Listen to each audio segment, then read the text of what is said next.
Welcome back to Facts Before Hype. One Mrs. Ebere, a former member of Pastor Chris Okafor's church, a choir member to be precise, has come out to narrate her ordeal with Pastor Chris Okafor. She mentioned how she has been pregnant for Pastor Chris Okafor 4 times, and Pastor Chris Okafor allegedly told her to remove the pregnancy. Thinking of the apology Pastor Chris Okafor made yesterday, I never had any name called Ebere. So I don't know, is he trying to filter his restitution, or he wants to restitute with Doris Ogala because she's being loud on the internet? I think if he really wants to be clean, he has to come out plain and say what he actually knows about this Ebere. Because this said Ebere also mentioned that she currently has a child for Pastor Chris Okafor, allegedly. And I will expect Pastor Chris Okafor to address this issue and put it to calm. Meanwhile, this is what she has to say. My name is Ebere. Today, the world is hearing my voice because I feel an injustice is being carried out. An injustice is being done against me, and I feel a plot is going on, and I feel it's not right at all. So I need to speak out to the world. We're talking about Pastor Chris Okafor. This is somebody that I was just on my own. Truthfully speaking, I wasn't even interested at all. Never looking at the side. One day I was in church. There was a service going on. And of course, I'm a choir member. I was just among my choir mates. The next thing he called me out that he was giving me a prophecy and all that. Because my mind was open, so I didn't see it as anything wrong. I was claiming, after all, my pastor is prophesying about my mom. With open heart, I was receiving it. Then he removed the microphone and whispered to my ear. He said, what is it that is going on in my mind? What am I thinking about him? What is it I'm thinking about him? I said, thinking. Before I could say anything, he said, meet Pastor Sylvester. Let him bring you to my office. I went there that very day. He gave me an envelope. He gave me a little token and said I should take. I went home. Said I should go. That he would talk to me. I went home. One night, that was 2015, December 25. I was cooking. That was when he called me. And it was late in the night. This thing I'm talking to you about was around 8, 9 in the night. So on getting inside, I knelt down. And he was like, what do I do? I said, I walk. He said, who do I live with?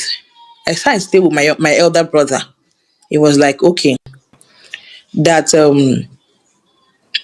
he saw me, he saw that I'm in a relationship with somebody, that the person is an occultic man. That the person is an occultic man, that he wants me to leave that person. I went into his room and brought 50,000 and 2 red apples and gave to me. I was like, what is this for? He said he likes me, that he wants us to start dating. And I asked, but you're married. Asked him, where is your wife? He said I should forget about it. I said, I don't understand. How do you mean forget about it? Where is Mama?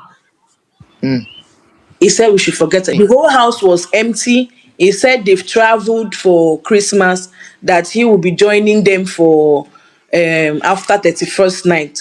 Because I asked, where is everywhere empty? Where is everybody? Where is Mama and all that? So he said they've traveled. So that's why the whole house is empty. It's just the only one at home that very day. I was like, okay. So I asked him, what of Mama? I said they're no longer together.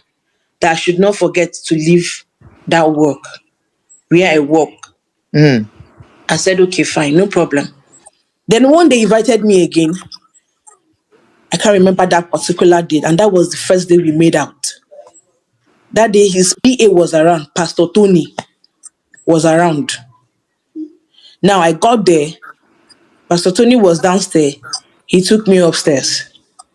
And that was the first day he made love to me in his house. That was how relationship started. Oh. Now, unknown to me that this was just him trying to satisfy himself. There was nothing else involved in it. He would go back home and go talk to his siblings that there's nothing he wants to do with me. In fact, I learned about this few days back because me, I was all blinded and loving and thinking I was in a relationship. He made me quit my job. I had to quit my job from that place. Cajoled me to quit that job that was going to pay me salary. Then the relationship continued until I took him. It should be around 2016 or 2017. My very first pregnancy. For him. I took him. Yes. I did the pregnancy test and I called him. I said, I'm pregnant. He was like, oh, okay, no problem. No problem. You have it, no problem. I'm going to have it. Only for him to call me back 2 days later. You know, I don't know, you're pressuring me a lot about it, you're tense. I think we should abort it. I was like, abort. Me now, a blinded and manipulated and hypnotized girlfriend, because normal. Normal at all. I still continued. She talked to me, she quoted me, everything. We continued again, and another second pregnancy entered. Now I took in for the second one. I think that is 2019. And then I've moved to Magboro. 2019. Someone said, why did we have to post abortion on the screen? Internet doesn't forget. But the truth is, this man damaged me. He also promised to marry me. In all this abortion process, he also promised to marry me. That is the hope he's giving to me to continue doing all these things. Don't worry, we will have more children. I'm here for you. I am this, I am that. I said, okay, fine. Family members should not even know. I said, how is that possible? It's not possible for my family not to know. He said, there are enemies everywhere. Your family can be, the story of Joseph, how his siblings sold him out. These are my siblings. These are my parents. I can't do this without them knowing. It's not possible. I still need to let them know.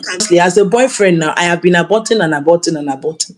What is the way forward? You said you want to marry. When do you want to start this marriage process? Okay. Don't forget, I've done 4. 4, yes, I understand. Yes.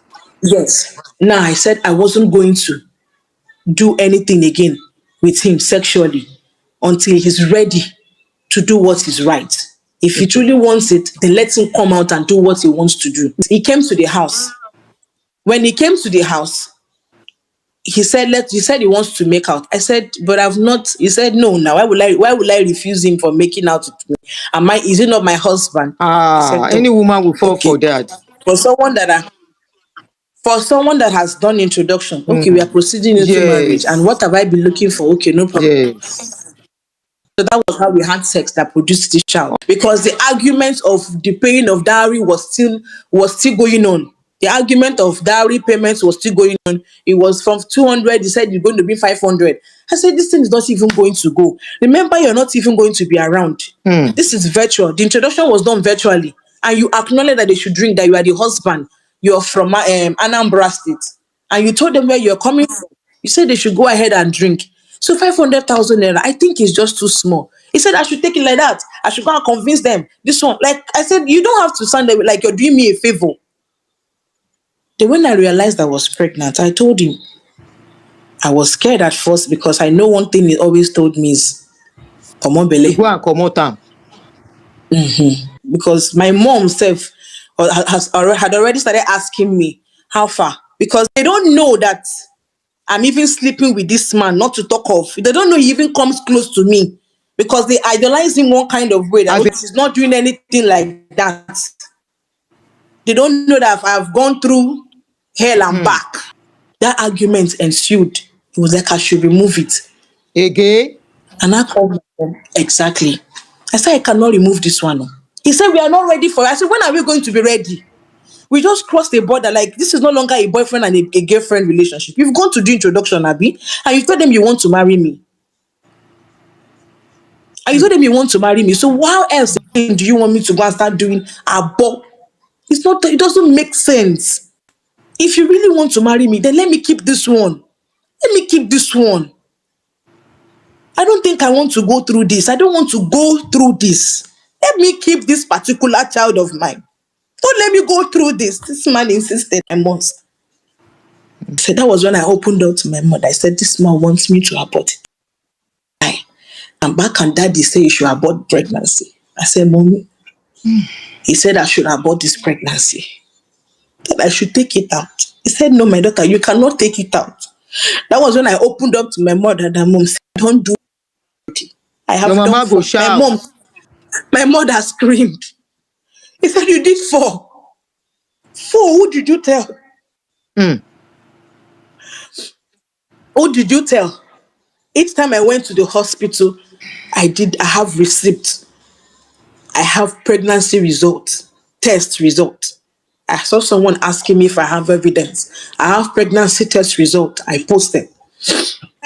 Because he will always want me, he wants to go and start counting how many weeks I'm trying to make me look like I am lying. He will not send me to go and run tests. So every test and every hospital I run I go to do that test, I snap picture and send to him. Mom said you're not going to remove that pregnancy. You will leave it. You will bear that child. Obviously, I didn't want to because I didn't know what was going to happen. In one of the abortions, 2 of the abortions was 2 times. In one of the abortions that I did, his friend, Pastor Oko of Sovereign World Church, was the one that gave me Dr. Ejike's phone number in Ebere, where I went to do that test, where I went to remove the belle. His friend,